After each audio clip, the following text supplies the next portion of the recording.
야, 그런데 우리 사실은 급여되는 약에서 비싼 약은 의미가 없지 않습니까, 사실? 왜냐하면 환자 부담을 좀 많이 줄이기 위해서 네네. 실제로 환자 내는 비용은 그만큼 주는데 문제는 우리나라에 비급여가 되는 약들이 많다는 게 문제가 아닙니까? 특히 비급여 약 중에 우리가 대표적 면역항암제 뭐 1년에 뭐 연간 1억이 드는 약들 아닙니까? 예. 결국 환자만 비싼 돈 내고 계속 치료받아야 되는 이게 문제 아닙니까? 그죠? 그렇죠.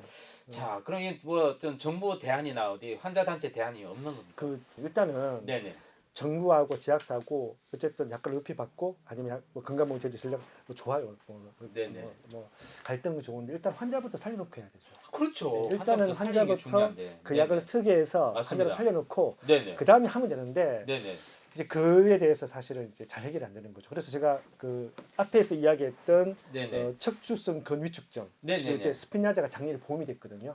우리나라에서 현재 건강보험 적용되는 약 중에 제일 비싼 약이 네네. 그 스피냐자, 네네. 척추성 근위축증 치료제인데 맞습니다. 이게 보험이 될 때 굉장히 비싸잖아요. 아, 비싸죠. 비싸서 위험분담제라고 하는 그 제도를 적용해서 위험 분담제. 예. 근데 위험분담제 네네. 위험을 제약사와 정부가 분담해서 아, 네. 빨리 급여해 주자. 이런 대신 제도거든요. 환자는 좀 혜택을 받고 그리고 빨리 빨리 도움이 받고. 될 수 있는 거죠. 네네네. 근데 이것도 위험분담제 여러 가지 방법이 예를 들면 제약사는 약 하나에 1,000만 원 해달라고 요구하고 건강보험공단에서는 500밖에 안 돼. 아, 그러면 어떻게 네네. 하냐면 일단은 1,000만 원을 약간 인정해주고 인정해주고. 예, 네네. 다만 실제 숨은 가격으로 500만 원만 계약을 해서 네. 500만 차익을 건강보험공단에 돌려주는 거죠. 아, 이게 한 방법이고 또 한 방법은 네네. 1년에 한 200억까지는 건강보험책에서 감당할게. 네네. 그래서 200억까지는 건강보험을 해주고 200억 넘어가는 경우에는 제약사가 다 약값을 부담하는 거죠. 이런 게 있고요. 네네. 그 또 한 가지는 아, 기준을 좀 설정해서 네네. 사전에 환자를 좀 걸러내는 거죠. 치료 효과가 좋은 유전자형을 가지고 있는 환자들을 그렇죠. 그 사전에 좀 걸러내는 아, 이게 세 가지가 결합해서 네네. 이제 보험이 된 거예요. 아, 예. 그렇군요. 그러니까 제약사가 양보한 거죠. 제약사가 네네. 이제 재정 분담을 한 네. 거죠. 네. 그래서 현재는 그래서 위험분담제가 이제 이렇게 환자의 신속한 접근을 할 수 있는데 문제는 뭐냐면 이게 복잡한 절차를 다 거쳐야 됩니다. 일단은 뭐 우리가 네네. 보통 이야기하는 건강보험심사평가원에서 암질환심의위원회 통과해야 되고요, 아, 약제평가원에서 통과해야 되고요, 네네. 그다음에 건강보험공단하고 제약사 협상해야 되고요, 건강보험정책심의위원회에서 또 최종 급여 결정도 해야 되고요, 그다음에 보험부 장관의 고시까지 해야 되는 거예요. 과정이 만만치 않아요. 그 사이 환자 다 죽는 거예요. 예. 근데 가장 큰 대안이 이제 위험 분담제. 그게 이제 가장- 공식적인 네. 이제 제도인데 그거는 위험분담제는 좋은 게 뭐냐면 일단은 그게 적용되면 환자는 암 환자는 5%, 희귀 자는 10% 정도 부담하게 되는 거거든요. 네네네. 근데 요거 말고 또 한 가지는 공식적인 제도가 하나 더 있습니다. 하나는 또 있습니까? 이제 네. 문재인 이제 케어가 되고 난 뒤에 네. 일단은 그 임상적 유용성, 그러니까 효과도 있고 안정성도 담보는 되는데 비용을 이렇게 다 주기는 좀 부담스럽죠. 불확실한, 그러니까 비용 효과성이 불확실한 경우에는 일단 환자가 비용을 좀 더 부담하는 거죠. 그래서 환자가 30%나 50%나 네. 80%를 부담하는 걸로 하고 네네. 한 2년 동안 평가를 해서 네네. 2, 3년 동안 평가해서 나중에 뭐 5%, 10% 급여로 바꿔주는 이 네네. 제도가 사실은 있는 그럼 무슨 거고. 제도입니까? 이름이 있습니까? 이게 지금 선별 급여 제도로 하고 있어요. 선별급여 제도. 예, 네네. 있고 네네. 근데 사실은 최근에 이제 국민의힘의 이종성 의원께서 예. 항암제 기금을 관리하는 이제 법안을 발의했었어요. 암관리법 개정을. 이제 기금제. 예. 기금이 나오는군요, 드디어. 영국에 네네. 이제 캔서 드러그 펀드에서 네네. 이제 항암제 기금하는 이제 제도가 있거든요. 네네. 근데 그 제도가 있는데 문제는 뭐냐면 기금 1년에 5천억 정도 이렇게 했는데 네.